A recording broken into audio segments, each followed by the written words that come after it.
High court group 1 పై తీర్పు ఇచ్చింది. దీనిపై విచారణ జరపాలని మేము కోరుతున్నాం. రేవంత్ రెడ్డి ప్లాట్లకు అమ్మి ప్లాట్లు కొన్నట్లు కాదు. ఇది ప్రభుత్వ ఉద్యోగాలు అమ్ముకున్నారనే అభియోగాలు ఉన్నాయి. విద్యార్థుల భవిష్యత్తు నాశనం చేయకుండా వాళ్ళని కోర్టుల చుట్టూ తిప్పకుండా హైకోర్టు ఇచ్చిన తీర్పును పాటించండి. ఇది రౌడీ పాలన. ఒక పక్క ఉద్యోగాలు అమ్ముకొని మరో పక్క విద్యార్థుల మీద రౌడీలా దాడి చేస్తున్నారు. BRS MLC Dasoju Shravan. This is atrocity, abuse of authority. అధికారం చేతిలో ఉంటే ప్రజాపాలన అంటే, పారదర్శక పాలన అంటే కోట్ల రూపాయలు పెట్టి ఉద్యోగాలు అమ్ముకుంటారా మీరు? ఇలా ప్రెస్ మీట్లు పెట్టించినట్టున్నారు.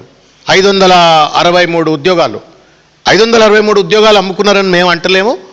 ఎన్ని అమ్ముకున్నారో ఎవరికి తెలియదు. ఆల్ వీఆర్ సేయింగ్ ఇది విచారణ జరపండి అంటున్నాం. విచారణ జరపండి. అభియోగం వచ్చింది కదా, కోర్టు ఇంత పెద్ద మాట చెప్పింది కదా, విచారణ జరపాలనా లేదా? రేవంత్ రెడ్డి ఏమన్నా ప్లాట్లు కొనుక్కున్నట్టు ఇదేమన్నా? ప్రజలకు సంబంధించిన ఉద్యోగాలు, వాళ్ళంతా ఆర్డీఓలు, డిఎస్పీలు, కమర్షియల్ ట్యాక్స్ ఆఫీసర్లు, పెద్ద ఉద్యోగాల్లో కూర్చునే వాళ్ళు. ఆ పోస్టులకు వెళ్ళి నిజంగానే అమ్ముడుపోయినట్టయితే సిగ్గు. The shame on democracy, same on the administration. కాబట్టి విచారణ జరపాలని చెప్పినాం. అసెంబ్లీ ప్రత్యేక సమావేశం పిలవాలా అని చెప్పినాం. హైకోర్టు తీర్పును యథాతథంగా అమలు చేయండి, పేద పిల్లలను మళ్ళా కోర్టుల చుట్టూ తిప్పొద్దు అని చెప్పినాం.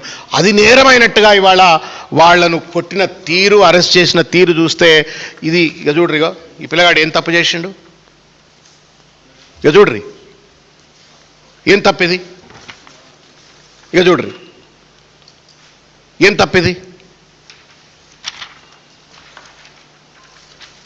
గొడ్డును గుంజుకపోతాను. అదేదో గొర్రెపిల్ల అన్నట్టు. గొర్రెపిల్లని కూడా ఇట్లా గుంజుకపోవట్లేదు ఇవాళ రేపు. గొంతు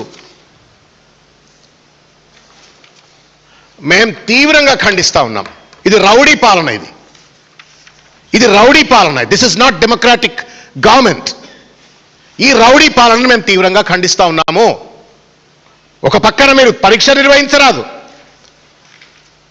పోస్టులు అమ్ముకున్నారు అని చెప్పని వాళ్ళ పెద్ద ఎత్తున అభియోగాలు బహిర్గతం అవుతున్న తరుణంలో సిగ్గుంటే జ్యుడిషియల్ కమిషన్ ఆఫ్ ఎంక్వైరీ జరగాల.